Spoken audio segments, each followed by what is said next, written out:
Bienvenue, mesdames et messieurs, à ce deuxième numéro d'édition spéciale consacrée aux activités sociales et autour de la vie politique de l'ex-première dame de Côte d'Ivoire, universitaire, anciennement députée de l'Assemblée nationale, la voix des sans-voix de la commune d'Abobo et vice-présidente du Front populaire ivoirien, FPI.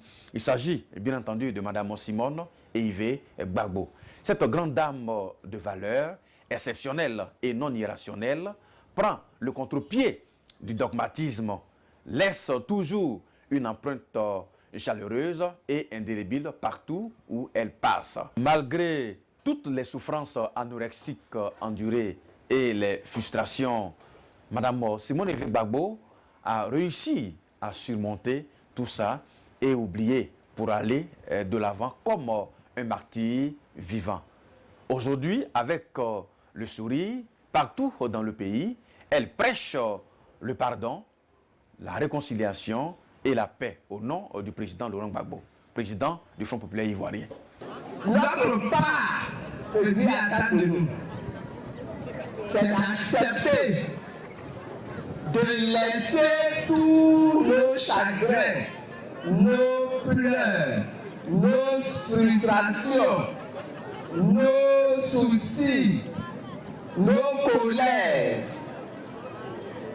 nos rancunes, de laisser tout ça, de mettre tout ça dans un panier et de déposer ça au pied de Dieu lui-même et de dire à Dieu, Dieu toi-même, il faut gérer. Mais nous devons délivrer, libérer nos cœurs, pardonner aux autres.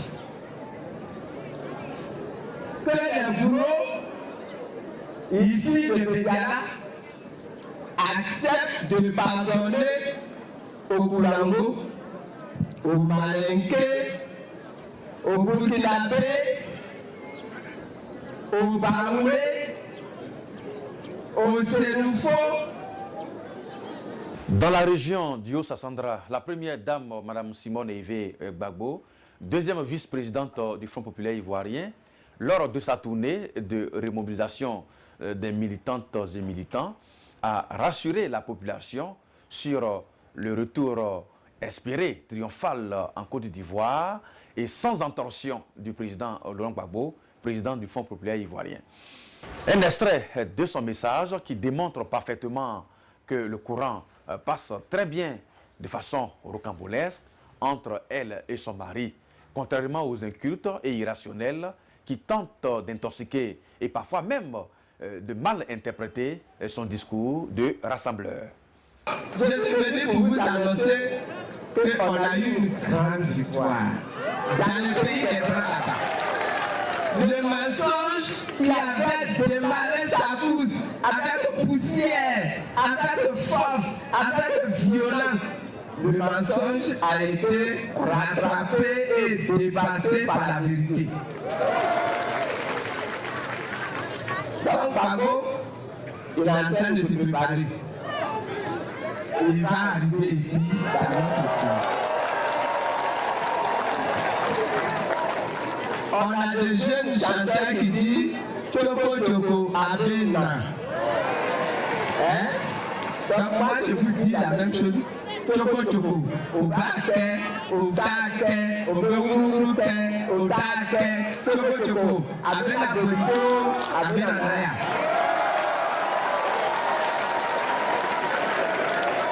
J'ai dit ça à Nina, mais c'est parce que je ne comprends pas le boulot, sinon j'allais dire la même chose à vous. Comment on dit ça? Édan, à Édan, Gbagbo Édan. C'est la première raison de ma visite ici. Vous saluer, vous remercier et vous annoncer que Gbagbo Laurent il est en route et dans... Direction Yakassé à Tobrou, pour vous dire qu'aucune subtilité comportementale l'anime, l'ex-première dame de Côte d'Ivoire, Mme Simone Eyvé Gbagbo, a livré le même message, à savoir le pardon, la réconciliation, l'oubli et la paix. Elle a par ailleurs annoncé à cette occasion le retour si attendu du président Laurent Gbagbo Cette bonne nouvelle a créé de l'émotion dans les cœurs des populations. Moi, c'est toi, dans le retour du président Gbagbo ici en Côte d'Ivoire.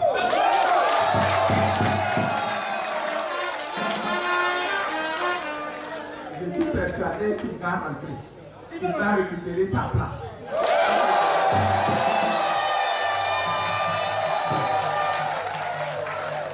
Ce qui est passé là, on n'a qu'à laisser ça dessus.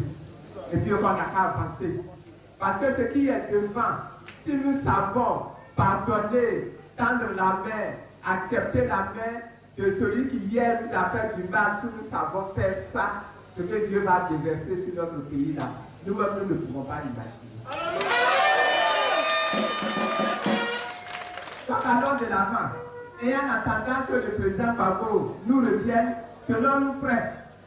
L'ex-première dame de Côte d'Ivoire, Mme Simone Veil Gbagbo, a fait une révélation mirobolante, c'est-à-dire de taille, du président Laurent Gbagbo au cours de sa tournée dans le Ourodougou le mois dernier.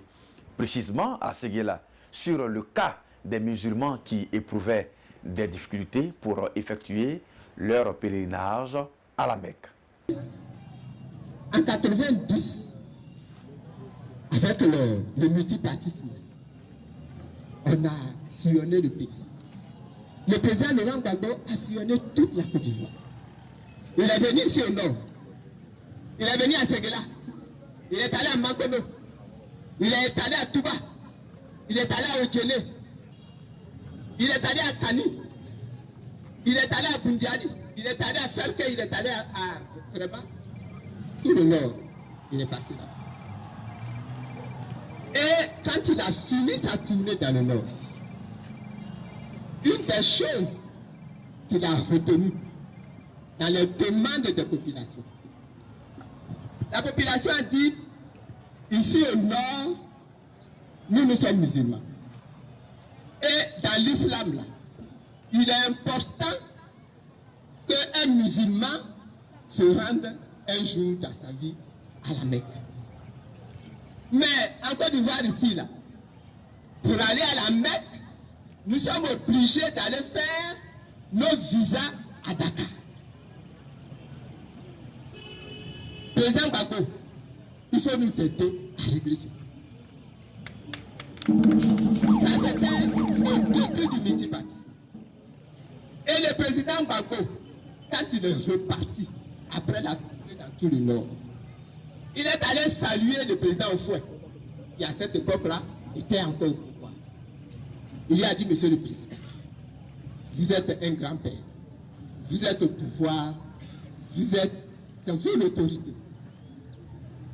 Ce que moi je vais vous demander, pas à mon nom, pas au nom des chrétiens, mais au nom des musulmans, c'est que vous preniez les dispositions pour faciliter leur voyage à la Mecque. C'est depuis ce jour-là, après la démarche du président Laurent Gbagbo auprès du président Houphouët-Boigny, qu'on a pu avoir ici, en Côte d'Ivoire, une ambassade d'Arabie Saoudite ici.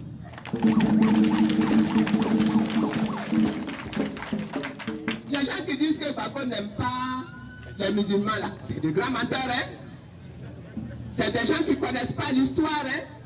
C'est des gens qui n'ont pas vécu l'évolution politique et économique et sociale de la Côte d'Ivoire.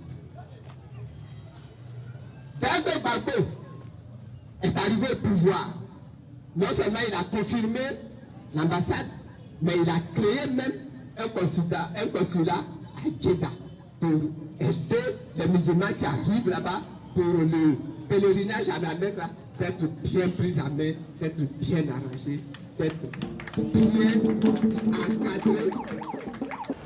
Toujours dans le Ourodougou, Simone Veil Gbagbo a saisi l'opportunité qui lui est offerte pour remercier les vaillantes populations du Grand Nord pour leur soutien et leur prière à l'endroit de sa famille et de toute la Côte d'Ivoire.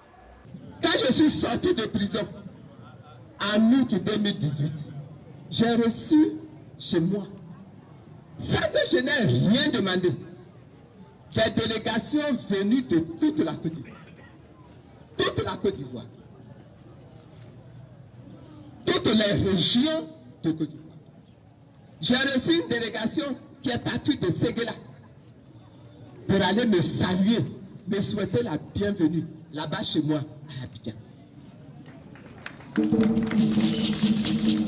Tout comme j'ai reçu une délégation de Korogo, j'ai reçu une délégation de Djéné, j'ai reçu une délégation de Mankono, j'ai reçu une délégation de Bundiali, j'ai reçu une délégation, vraiment, si je vais citer là, à peut-être 11h de la nuit, on sera encore ici. Alors, je voulais venir dire merci moi-même aux populations de Séguéla, aux populations du Gorodougou. C'est la deuxième raison pour laquelle je suis venu ici. Alors, je vous dis merci. Merci pour toutes les prières qui ont été élevées pour moi, pour mon mari, pour ma famille, pour la Côte d'Ivoire. Merci. J'ai tenu à venir ici à Séguéla, parce que je voulais vous saluer de la part du président Laurent Gbagbo. Madame Simone Yves Gbagbo, deuxième vice-présidente du Front populaire ivoirien et ex-première dame de Côte d'Ivoire, a participé le samedi 7 décembre dernier au concert marquant les 25 ans du chantre Onel Mala. Ce concert marque également le lancement officiel du Pardon Tour, qui est une série de spectacles organisés dans plusieurs villes de la Côte d'Ivoire pour prôner le pardon. Notons également que le chantre Onel Mala avait invité 3 premières dames de notre pays, la Côte d'Ivoire, à savoir Mme Simone Yves Gbagbo, Mme Dominique Ouattara et Mme Henriette Konan Bédié. Cependant, seule Mme Simone Yves Gbagbo a répondu humblement et modestement à l'appel du chantre, une présence qu'a choisie l'ex-première dame pour rappeler les Ivoiriens à désarmer leur cœur. Un extrait de son message à cette occasion. Mais je voudrais dire à mon tour que le pardon est quelque chose d'extrêmement difficile à réaliser. Vous avez vu que même notre Dieu qui nous a créés, il s'était fâché contre nous au moment où il a décidé de nous pardonner et de se réconcilier avec nous. Il a été obligé de sacrifier son propre fils, Jésus. Et c'est grâce à la mort de Jésus que nous avons été pardonnés et nous avons été réconciliés avec notre Dieu. Alors nous, à notre tour, nous sommes obligés de sacrifier quelque chose pour obtenir le pardon avec les autres. La première chose que nous devons sacrifier, c'est notre orgueil. La deuxième chose que nous devons sacrifier, c'est toutes ces souffrances, toute cette amertume, toute cette raison légitime que nous avons, mais que nous mettons dans la balance. La troisième chose que nous devons sacrifier, c'est tous nos intérêts, toutes ces choses que nous avons perdues et qui sont des choses que nous avions gagnées, que nous avions méritées, mais qui nous ont été arrachées par force, par violence. Nous devions sacrifier tout cela pour aller au pardon.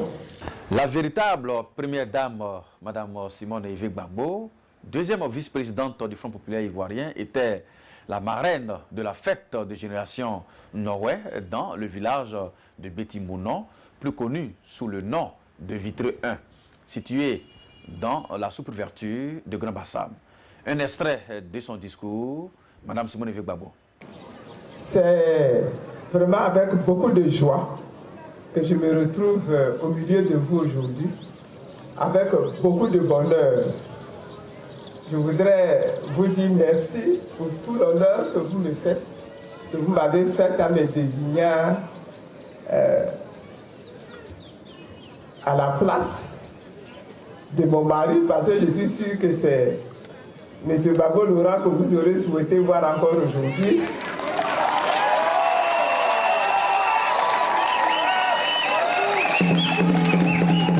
À sa place, vous m'avez désigné marraine de la cérémonie. Je vous en remercie. dire que nous sommes à une fête de génération. Je voudrais juste rappeler que la génération, un pays abouré, un pays vitréen, bétibé, ce n'est pas juste une organisation comme ça pour s'amuser. C'est une organisation qui a plusieurs niveaux de signification. Le premier niveau de signification, c'est que c'est une organisation guerrière. Et c'est la raison pour laquelle les danseurs là viennent danser avec, n'est-ce pas, l'arme, l'instrument de la guerre. C'est une organisation guerrière. Et on ne peut même pas envisager que dans nos villages, un homme, un jeune, respectable, bien intégré à sa société, ne soit pas membre d'une classe d'âge, membre d'une génération. Ce n'est pas possible. C'est une génération, c'est une organisation qui est là pour assurer la sécurité de toute la société. Deuxième signification, elle est socio-politique. Parce que c'est la génération qui gère le village, qui gère la communauté. Mais c'est la génération également qui gère l'économie de tout le village. Et c'est la génération également qui initie les générations montantes à leur responsabilité, à leur intégration dans la communauté. Un jeune qui n'est pas passé par l'initiation ne peut pas intégrer les générations, ne peut pas intégrer les classes d'âge et ne peut pas donc assumer une responsabilité sociale et politique dans le village. La direction du Front populaire ivoirien, conduite par la deuxième vice-présidente, Mme Simone Evening Gbagbo, a salué le 2 novembre dernier la mémoire de l'illustre personnage du centre et du nord de Mbayakro et d'Odiéné, feu M. Sangaré Aboudraman, premier vice-président du FPI et président par intérim du dit parti, décédé il y a de cela un an. C'était lors de la cérémonie commémorative du premier anniversaire de son rappel à Dieu. La journée d'aujourd'hui est une journée que nous consacrons à nous dépouiller du deuil de Sangaré Aboudraman pour rentrer avec Sangaré dans la lumière. Alors nous ne devons plus pleurer. Nous avons pleuré un an. Nous avons regardé Sangaré, nous l'avons regardé derrière, nous avons regardé sa vie un an. Aujourd'hui, je nous convie à retenir de Sangaré ce qui va nous permettre d'aller de l'avant en construisant un Front populaire ivoirien encore plus fort, en menant une lutte pour la libération de la Côte d'Ivoire de façon encore plus forte, de façon encore plus déterminée. Voilà tout ce que je vous demande de retenir d'Aboudraman Sangaré. Aujourd'hui, le deuil prend fin. Aujourd'hui, les pleurs prennent fin. Aujourd'hui, les ténèbres prennent fin. Aujourd'hui, nous démarrons un nouveau FPI, une nouvelle Côte d'Ivoire, avec Aboudraman Sangaré, avec tout ce qu'il a laissé comme consigne, comme valeur, comme comportement, comme avis, comme exemple de vie et d'action. Je réitère pour dire que Mme Simone Evening Gbagbo ne lésine pas sur les moyens pour parler du pardon, de réconciliation et de paix en Côte d'Ivoire de manière mirobolante. Fin de ce magazine exclusivement consacré aux activités sociopolitiques de l'ex-première dame de Côte d'Ivoire et vice-présidente du FPI, Mme Simone Evening Gbagbo, pour l'édification de la population. Merci de nous avoir suivis. On se retrouve dès la semaine prochaine pour un nouveau numéro. Au revoir.